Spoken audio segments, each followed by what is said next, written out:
I am legend movie के start में हम देखते हैं कि एक डॉक्टर का इंटरव्यू टीवी पर आ रहा होता है। ये डॉक्टर पब्लिक को बता रही होती हैं कि हमने कैंसर का इलाज ढूंढ लिया है। इंटरव्यू लेने वाली शख्स जब पूछती है कि आपने आज तक कितने लोगों का इलाज किया, तो वो डॉक्टर, जिसका नाम एलिस होता है, वो बताती है कि 10,000 लोगों का, और सब के सब लोग ठीक हो गए थे। मतलब इनका इलाज 100% काम करता है। और ये इंटरव्यू खत्म हो जाता है और मूवी की कहानी 3 साल बाद की दिखाई जाती है। यहाँ पर अमेरिका के शहर मैनहट्टन को दिखाया जाता है, जो मुकम्मल तरीके से वीरान हो जाता है। यहाँ पर बहुत सी गाड़ियाँ लगी होती हैं, लेकिन कोई भी शख्स नहीं होता। तमाम बिल्डिंग्स खाली होती हैं, कोई इंसान यहाँ पर नजर नहीं आ रहा होता। और उसी वक्त हम देखते हैं कि लाल कलर की कार बहुत स्पीड से आ रही होती है, और इस गाड़ी के अंदर इस फिल्म के मेन हीरो विल स्मिथ होते हैं, और विल स्मिथ का डॉग भी इसी गाड़ी के अंदर मौजूद होता है। हम ये देखते हैं कि ये तेज गाड़ी चलाते हुए हिरन का शिकार कर रहे होते हैं। हिरन तेजी से भाग रही होती है और वो स्पीड में इसके पीछे जा रही होती है। काफी स्ट्रगल के बाद जब ये हिरन का शिकार करने लगते हैं, तो उसी वक्त एक शेरनी आ जाती है और वो इस हिरन को झपट कर उसका शिकार कर लेती है। अब विल स्मिथ चाहते तो अपनी गन से शेरनी को मारकर ये शिकार हासिल कर सकते थे, लेकिन वो इस चीज को इग्नोर कर देते हैं क्योंकि शाम हो जाती है और विल स्मिथ की घड़ी का भी अलार्म बज जाता है। इस अलार्म का मकसद होता है कि उनको अब घर वापस लौटना है और कोई भी चीज हो उसको इग्नोर करना है और लाजमी अपने घर में वापस पहुंचना है। विल स्मिथ को घर इसलिए जाना होता है क्योंकि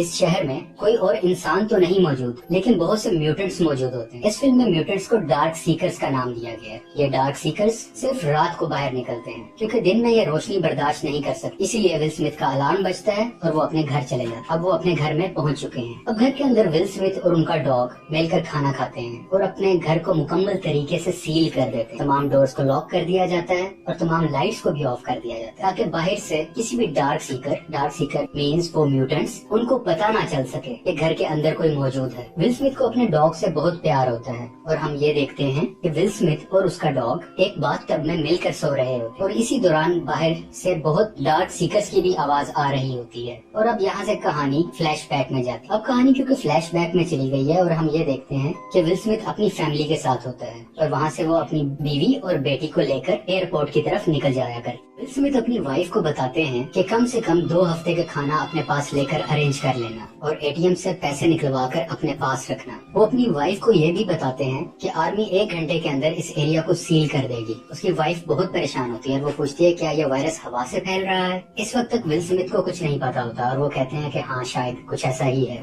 और इसके बाद ये एयरपोर्ट पहुंच जाते हैं। एयरपोर्ट पर आकर ये देखते हैं कि यहाँ बहुत से लोग मौजूद हैं क्योंकि सब लोगों को अपनी जान बचानी है और सब लोगों को इस शहर से बाहर किसी महफूज मकाम पर जाना है। लेकिन एयरपोर्ट की सिक्योरिटी सिर्फ उन लोगों को इजाजत देती है जो इन्फेक्टेड नहीं है, ताकि ये बीमारी दूसरे शहरों में ना जाए। यहाँ पर हम देखते हैं कि एक खास किस्म की मशीन सिक्योरिटी एहलकार इस्तेमाल कर रहे होते हैं जो ये बता देती है कि ये इंसान इन्फेक्टेड है या नहीं है। इस मशीन से विल स्मिथ का बच्चा तो क्लियर हो जाता है, लेकिन जब उसकी वाइफ इस मशीन से गुजरती है तो पता चलता है कि विल स्मिथ की वाइफ बुरी तरह से इन्फेक्टेड है, जिसकी वजह से सिक्योरिटी विल स्मिथ की वाइफ को जाने से रोक देती है। अब विल स्मिथ क्योंकि सीनियर ऑफिसर है तो उसको गुस्सा आता है। वो कहता है ये मेरी वाइफ है, इसको जाने दो और मेरे ऑर्डर पर मेरी वाइफ को दोबारा चेक। और जब सिक्योरिटी उसकी वाइफ को दोबारा चेक करती है तो मशीन उसको क्लियर बताती है, यानी कि अब मशीन ये बताती है कि वाइफ को कोई वायरस नहीं है और वो दूसरे शहर जा सकती है। विल स्मिथ क्योंकि एक सीनियर ऑफिसर है तो इसकी फैमिली के लिए एक हेलीकॉप्टर का अरेंज किया जाता है। ये हेलीकॉप्टर जैसे ही टेक ऑफ करता है यानी कि उड़ जाता है तो सामने से एक और हेलीकॉप्टर आ रहा होता है जिस पर डार्क सीकर्स अटैक कर देते हैं और वो दूसरे वाला हेलीकॉप्टर इनबैलेंस होके विल स्मिथ की फैमिली वाले हेलीकॉप्टर पर आकर टकरा जाता है, जिसकी वजह से दोनों हेलीकॉप्टर क्रैश हो जाते हैं। और इस क्रैश की वजह से दोनों हेलीकॉप्टर्स के अंदर मौजूद मुसाफिर मर जाते हैं, जिसमें विल स्मिथ की वाइफ और बेटा भी होता है। अब हम देखते हैं कि विल स्मिथ एक लेबोरेटरी के अंदर मौजूद होते हैं और वो इन्फेक्टेड लोगों को ठीक करने के लिए मेडिसिन बना रहे होते हैं, डिफरेंट एक्सपेरिमेंट्स कर रहे होते हैं। इसी लैब में बहुत से इन्फेक्टेड चूहे भी होते हैं ताकि इन चूहों पर एक्सपेरिमेंट किया जा सके और ये टेस्ट किया जा सके कि विल स्मिथ जो दवाई बना रहे हैं क्या वो काम करती है या नहीं। ड्यूरिंग एक्सपेरिमेंट ये भी चेक करते हैं कि उन चूहों को जिनको इन्होंने लास्ट टाइम यही दवाई दी थी, ये चेक कर रहे होते हैं क्या कोई फर्क पड़ा है या नहीं। लेकिन एक्सपेरिमेंट के दौरान पता चलता है कि चूहों की हालत अभी भी वैसे ही खराब है, वो बहुत एग्रेसिव है और अभी तक ये दवाई इन पर असर नहीं कर रही। और इसी परेशानी के अमल में विल स्मिथ की नजर एक चूहे पर जाती है जो बिल्कुल सुकून से बैठा होता है। वो बाकी चूहों की तरह एग्रेसिव नहीं होता। विल स्मिथ को लग रहा होता है कि जो मेडिसिन मैंने इस चूहे को दी है वो कामयाब हो रही है, क्योंकि ये कोई रिएक्शन नहीं कर रहा और उसको लगता है कि शायद यही सही वक्त है कि अब इंसानों पर भी इस मेडिसिन का टेस्ट किया जाए,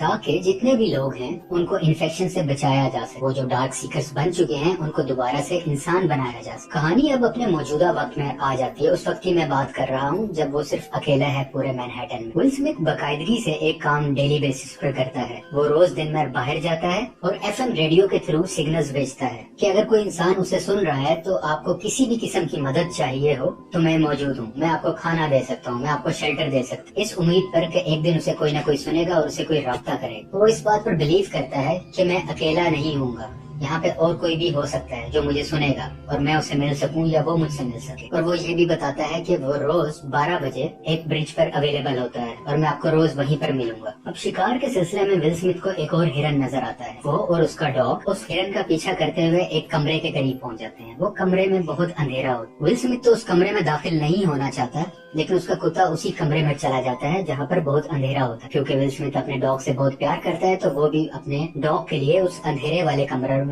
दाखिल हो जाता है। विल स्मिथ की गन के आगे लाइट लगी होती है जो उसे अपना डॉग ढूंढने में मदद दे रही होती है। यहाँ पे इन्हें इसका डॉग मिल जाता है और वो अपने डॉग को कहते हैं चलो मेरे साथ चलो, हम घर चलते हैं। लेकिन इनका डॉग बहुत डरा हुआ होता है और इसी बात के दौरान विल स्मिथ को उस कमरे से कुछ आवाजें आती हैं। तो विल स्मिथ जब अपने राइट लेफ्ट देखता है तो वहाँ पर उसकी नजर एक डार्क सीकर पर पड़ती है। डार्क सीकर मीन्स वही म्यूटेंट्स। इससे पहले कि वो डार्क सीकर विल स्मिथ पर अटैक करता, विल स्मिथ उसको गोलियां मारकर छली कर देता है और फौरन अपने डॉग को लेकर भागने लगता है। इसी शोर को सुनते हुए बाकी डार्क सीकर्स भी बाहर आ जाते हैं और विल स्मिथ के पीछे भागने लगते। विल स्मिथ भाग रहा है, अपनी जान बचा रहा। एक डार्क सीकर विल स्मिथ के बहुत करीब आ जाता है और वो उसके ऊपर अटैक करने ही लगता है कि विल स्मिथ खिड़की से छलांग लगा दे। अब क्योंकि खिड़की टूट चुकी है और वो बाहर रोशनी में आ चुका है, लेकिन वो डार्क सीकर जो उसके साथ रोशनी में बाहर आया था, रोशनी में आते ही मर जाता है। क्योंकि हमने शुरू में बताया था डार्क सीकर जो है वो लाइट को एब्जॉर्ब नहीं कर सकते, वो लाइट में सामने नहीं आ सकते क्योंकि लाइट पड़ते ही वो मर जाया करते। अब विल स्मिथ को एक खुशी की बात पता चलती है, उसे ये पता चल जाता है कि इस कमरे में डार्क सीकर्स मौजूद हैं। तो क्यों ना इनमें से किसी एक को पकड़ ले और मैं अपनी लेबोरेटरी में ले जाऊं और जो मैं मेडिसिन बना रहा हूं वो मैं इन डार्क सीकर्स पर टेस्ट ताकि मैं जल्द से जल्द कोई प्रॉपर दवाई बना सकूं और इन सबको ठीक कर सकूं।